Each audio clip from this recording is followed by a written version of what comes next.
नमस्कार साथियों, स्वागत है आपका हमारे यूट्यूब चैनल लेट्स क्रैक में। तो दोस्तों, जैसा कि हमने कल अध्याय 6 तक बता दिया था आपको, ठीक है। तो आज मैं आपको बताता हूँ अध्याय 7, ठीक है।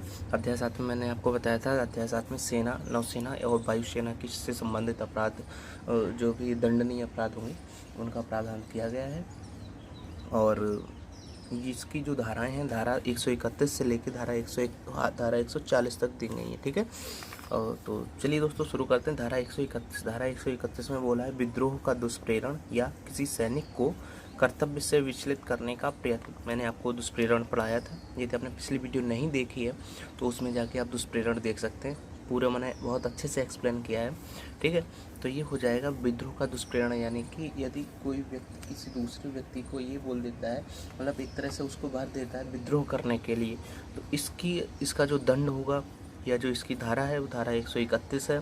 और या फिर वो किसी अन्य सैनिक को बोलता है कि जैसे कि आपने देखा होगा किसी सैनिक का कार्य है ड्यूटी करना, ठीक है। मतलब एक तरह से उसकी ड्यूटी लगी है गेट पे, जो कैंट होता है कैंट के गेट पे, ठीक है। लेकिन अन्य व्यक्ति क्या करता है, उसको एक तरह से भर देता है, उसको दुष्प्रेरण कर देता है उसका, कि तुम गेट पे खड़े रहने लायक नहीं हो, तुम जो सीओ है या जो भी सीनियर बंदा है तुम उस पद के योग्य हो। तो इस बात पे वो जो मतलब सैनिक होता है वो भड़क जाता है और उसके मन में ये आ जाता है, नहीं मैं सच में उस पद के लायक हूँ और मैं उसी पद को रखूँगा। तो ऐसे में एक तरह से उसको अपने कर्तव्य से विचलित करने का जो प्रयत्न होता है वो भी आ जाता है धारा 131 में, ठीक है। इसके बाद धारा 132 में दिया गया है, विद्रोह का दुष्प्रेरण यदि उसके परिणाम स्वरूप विद्रोह किया जाए।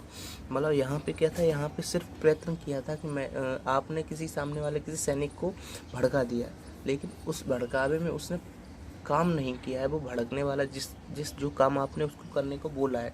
लेकिन यहाँ पे क्या है कि आपने दुष्प्रेरण किया है उसका, और उसके परिणाम स्वरूप उस सैनिक ने वो काम कर दिया, या आपने उस क्या नाम आर्मी के खिलाफ वो काम कर दिया। तो ये हो जाता है धारा 132 में, ठीक है। इसके बाद धारा 133, सैनिक अपने वरिष्ठ ऑफिसर पर, जबकि वह ऑफिसर ड्यूटी पर हो, पर हमले का दुष्प्रेरण। जैसे कि कोई एक, ये और ध्यान रखना कि ये सारे जो ये धाराएं हैं ये सिर्फ भारतीय सेना, भारतीय नौसेना और भारतीय वायुसेना पर ही लागू होती हैं, ठीक है। ये पुलिस पे या किसी अन्य विभाग की किसी अन्य फोर्स पे लागू नहीं होती, जैसे कि जो हमारी पैरामिलिट्री फोर्स है उस पर भी लागू नहीं होगी ये, ठीक है। ये सिर्फ आर्मी, नेवी, एयरफोर्स इससे ही संबंधित है, ठीक है। अब धारा 133 में बोला गया कि सीनियर, मतलब जो जूनियर ऑफिसर होता है या जूनियर, एक तरह से आप सबसे नीची रैंक होती है एक सोल्जर की, ठीक है, जो एक फौजी होता है, सिपाही। आप उस सिपाही द्वारा अपने सीनियर ऑफिसर, जैसे चाहे उसका लेफ्टिनेंट हो या उसका कर्नल हो या मतलब चाहे सूबेदार लेवल तक का भी हो, कोई उससे सीनियर है, यदि उसके साथ में वो कुछ ऐसा कर देता है जिससे मतलब एक तरह से उसके ऊपर हमला कर देता है, मतलब जूनियर ऑफिसर द्वारा या जूनियर अधिकारी, जूनियर सैनिक द्वारा, एक सैनिक द्वारा अपने सीनियर सैनिक के ऊपर हमला कर देना भी दुष्प्रेरण कहलाता है। यानी ये भी एक तरह से का दंड है जो धारा 133 में आता है। इसके बाद धारा 134, ऐसे हमले का दुष्प्रेरण यदि हमला किया जाए, ठीक है। वो सेम इसकी 132 की तरह ही है कि यहाँ पे भी हमला हो गया था, यहाँ पे बस यहाँ पे विद्रोह था, यहाँ पे हमला था, ठीक है। इसके बाद धारा 135 बोलता है, सैनिक, नौसैनिक, वायुसैनिक, मतलब सैनिक में तीनों आ रहे हैं, नौसैनिक, वायुसैनिक, थल सैनिक द्वारा अपने पद का दुष्प्रेरण, ठीक है। ये ज़्यादा इम्पोर्टेंट नहीं है, इसलिए ये जनरली आपसे पूछा भी नहीं जाएगा, क्योंकि आपसे ये इनके पद का दुष्प्रेरण पूछा भी नहीं जाएगा, ठीक है। इसके बाद में धारा 136, अभित्याजक को संश्रय देना। जैसे कि कोई व्यक्ति, अब मैं आपको ये अभित्याजन समझा देता हूँ।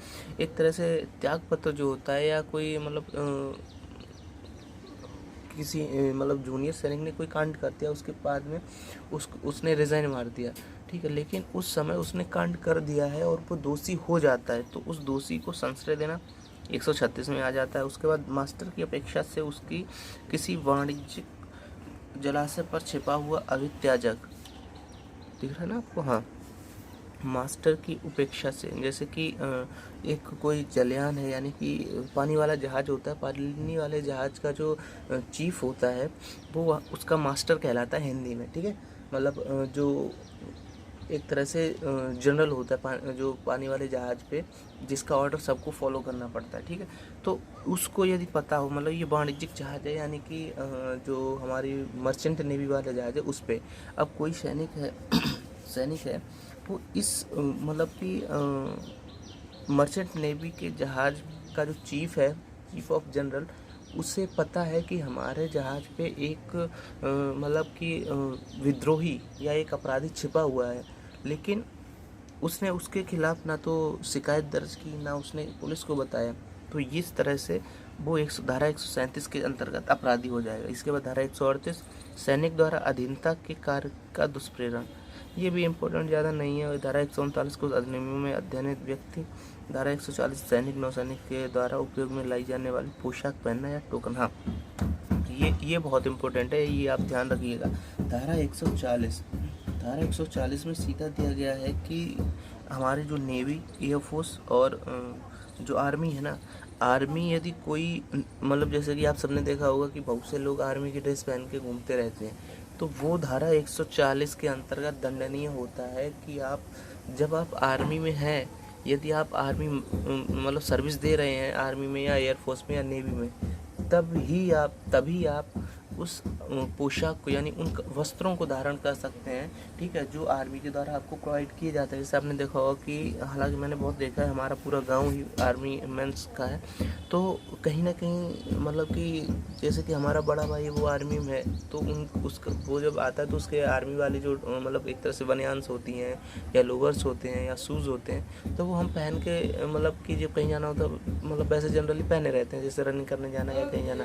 तो इस तरह से मतलब उसके द्वारा जो एक तरह से आर्मी की जो शर्ट्स होती है, वो यदि कोई नॉर्मल व्यक्ति पहन लेता है तो वो अपराध होता है। सेकंड, यदि आर्मी वालों का एक अलग से मतलब एक तरह से उनका कार्ड दिया जाता है, आर्मी का आइडेंटिटी कार्ड है, या वो आइडेंटिटी कार्ड तो आप सबको पता होगा कि जो भी सरकारी एम्प्लॉय होता है सभी को उनका एक अलग आइडेंटिटी कार्ड दिया जाता है, जिसमें उनका पूरा पता लिखा रहता है कि इस व्यक्ति की क्या रैंक है, ये किस में सर्विस दे रहा है, कब से सर्विस देगा और कब तक जाएगा, ठीक है। इस तरीके से उनकी पूरी डिटेल उनके ID कार्ड में होती है, आप सबको पता होगा। तो ID कार्ड यदि किसी अन्य व्यक्ति का ID कार्ड, जैसे कि किसी दूसरे व्यक्ति का ID कार्ड, जैसे मेरा ID कार्ड है, मैं उत्तर प्रदेश में दरोगा हूँ, अब मेरा ID कार्ड चोरी हो जाता है। मेरा ID कार्ड चोरी होने के बाद में क्या होता है, उसमें एक फ़ोटो लगी रहती है, ठीक है। किसी व्यक्ति को वो मिलता है और वो क्या करता है, उस ID कार्ड से मेरी फ़ोटो हटा के अपनी फ़ोटो चिपका लेता है और उसके बाद में वो उस ID कार्ड से मतलब धौंस जमाने लगता है।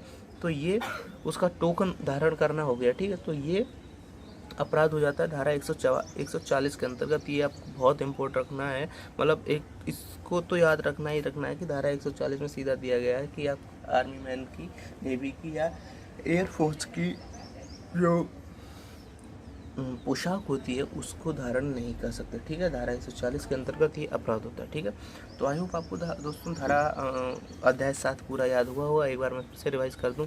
धारा 131 विद्रोह का दुष्प्रेरण और मतलब कर्तव्य से विचलित करने का प्रयत्न, यहाँ पे सिर्फ प्रयत्न किया गया है, यहाँ पे बंदा विचलित नहीं हुआ। उसके बाद धारा 132 यहाँ पे उसने विचलित हो गया है, उसने कांड कर दिया। उसके बाद धारा 133 सैनिक अपने ऑफिसर द्वारा मतलब कि एक तरह से जूनियर व्यक्ति के द्वारा अपने सीनियर व्यक्ति के ऊपर हमला कर देना। उसके बाद में धारा 134 ऐसे हमले का दुष्प्रेरण, यदि हमला किया जाए, जैसे कि हमने हमले के लिए दुष्प्रेरित किया और उसने हमला कर दिया।